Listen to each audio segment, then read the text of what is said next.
Okay, y'all. As soon as I start the timer or the stopwatch, I'm going to start, and I'm not going to stop until all 17 of these belt blanks are done and ready to go.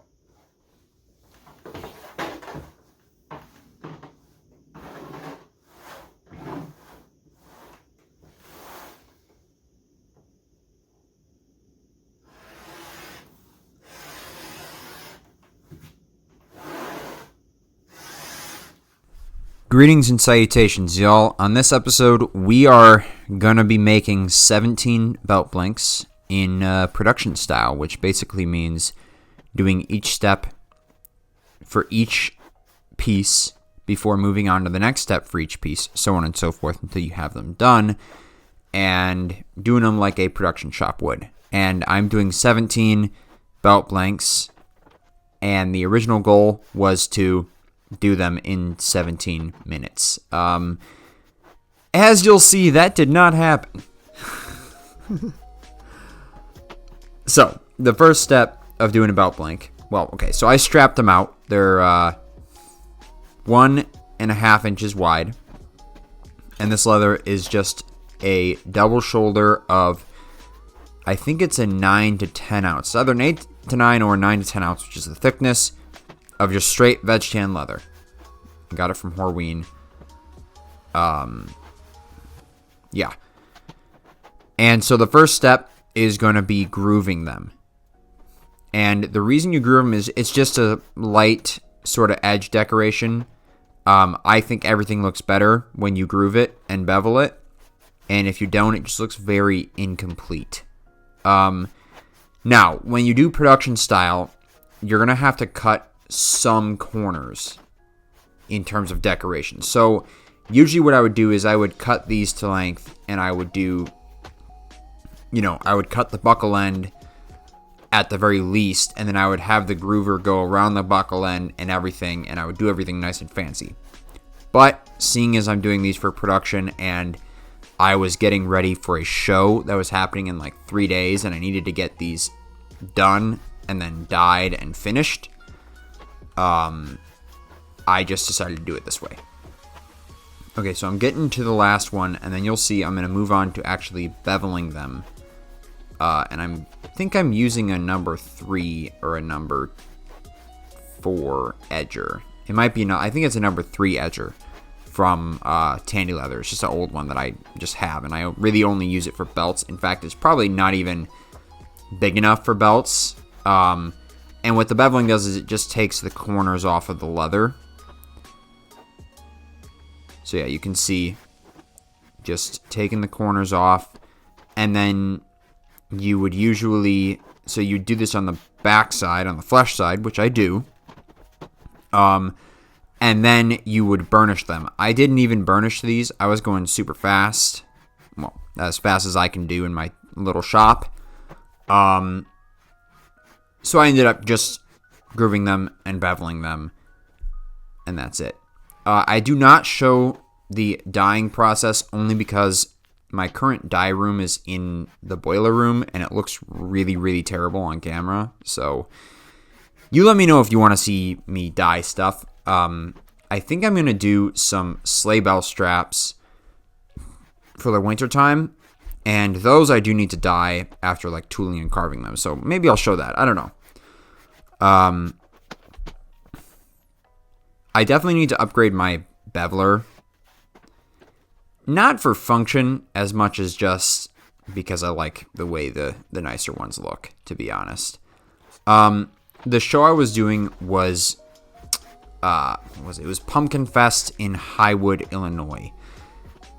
There was like 30,000 people there. It was fucking crazy. It was like 40 degrees outside every day, and I was outside for probably 12 hours a day, 3 days straight. So it was really fun though. I met a lot of people. I did a bag giveaway. So that's why you haven't seen any videos from me in a couple weeks, because yeah, I was basically just preparing for this show for the last 2 weeks. And he continues to bevel. You see, I haven't done a video in a while, and now I'm kind of rusty on the whole commentary thing. And now we're back to having empty spots. Should never have empty spots. Yeah. Well, the music is playing, so I guess that doesn't really matter. But you guys can skip if you want. Don't skip. It hurts the algorithm. I'm going to drink some Tupelo Chicolo right here. Nice. Good sound bite. The one thing I didn't really like about this, this double shoulder is, so the back is slightly finished, and you can see that last piece. There's a darker portion and a lighter portion on the back. It just doesn't look clean when you dye and finish it.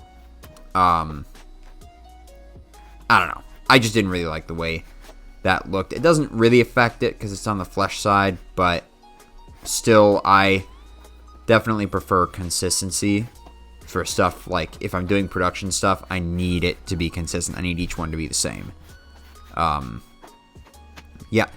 So what I just threw away are a bunch of little string bits, and here I am doing the flesh side now, and you can see that on there.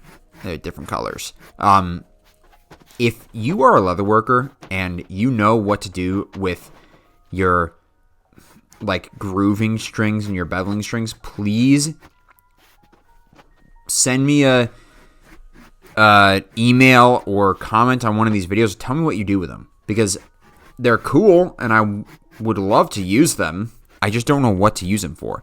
Now, I have been watching a lot of resin table videos, and I feel like it could be cool if you somehow like mixed that into some resin in like the empty spots of some cool wooden slab, and you made a table like that. I feel like that could be really, really cool. And then you got like some different colors and shit. That could be super cool. And maybe you buy some like cheap leatherworking tools or something, and you like put them in the resin as well. That would be pretty crazy. Maybe I'll do that. I don't know. I've been wanting to get into resin table stuff anyways, but okay, so now I showed it there a little bit at the beginning of that strap. Sometimes, actually a lot of the times, when you're beveling the flesh side, you will have problems with the flesh side. This stubble shoulder, as much as I don't like how half of it is one color and half of it is another color, the flesh side was one of the most consistent grains I've ever seen. I mean, it felt very finished, like the top grain of the leather. So props to I don't remember what the tannery. It's not Horween. I got it from the Tannery Row, which is like a Horween thing, but I believe it's not Horween. It's from some other tannery. I don't remember exactly which one. Yeah, so I think this process actually took me like an hour and a half to do all of these, not including the dye time and burnishing and whatever, or finishing or whatever. And so in most of my videos, I would just cut the stuff out. Like most of this work I would cut out, or I would speed it up to where it's like 2 minutes. But sometimes I like to show the whole thing. Now, if I actually showed the whole thing, this video would be like 90 minutes long, and no one's gonna watch that. Although, actually, that's one of my most popular. Okay, it's weird. Sidetrack real quick. One of my most popular videos on my channel is an uncut, unsped up version of me carving a wolf into leather. I don't know why. It's like a 40-minute video, and there's no commentary. It's pretty bad camera angles. It's just me doing a very basic line drawing wolf in a piece of like 15-ounce leather that I had lying around. And it's got like, I think it's got like over 2,000 views. None of my other full-length videos have more than like 500 views. And that one just has like 2,000 or 3,000 views. So that's interesting. I don't know. Maybe you like that. If you like that, let me know. I don't know. That's kind of weird. Okay. Anyways, now I am tracing out the buckle end of the belt. And like I said, for production style work, you do each step on each belt before you move on. If I wasn't doing production style, I would be punching out everything per belt and then moving on to the next one. But that's usually only if I'm doing like 2 or 3 of something. And belts are a pretty small project, so I could do that with those. But like if I was doing like 2 or 3 backpacks, I would do it production style because there's like between like 30 and 50 hours of work in one backpack. So yeah. Okay, yeah, so I'm tracing out. There's, if you guys watched my Mexican basket weave tutorial video, I did that a while ago. I talk about this awl that I have, that I'm making the marks in with. And, it's actually the same thing that my mom used with her aunt, I think.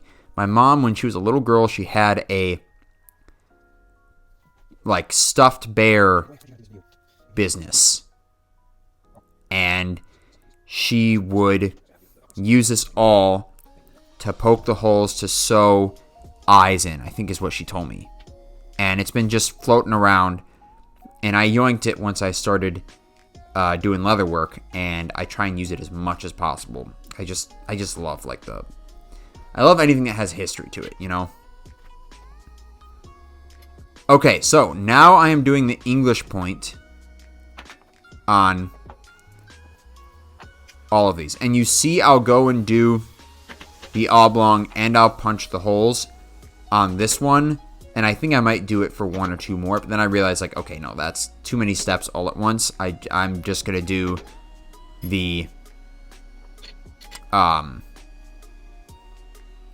Yeah. You see I'm doing all the steps, including logoing it. It is a pretty cool way to do that, but I think, and people at the fair liked it a lot, so yeah. Oh, I skipped the rest of it. Okay. Okay. Bye.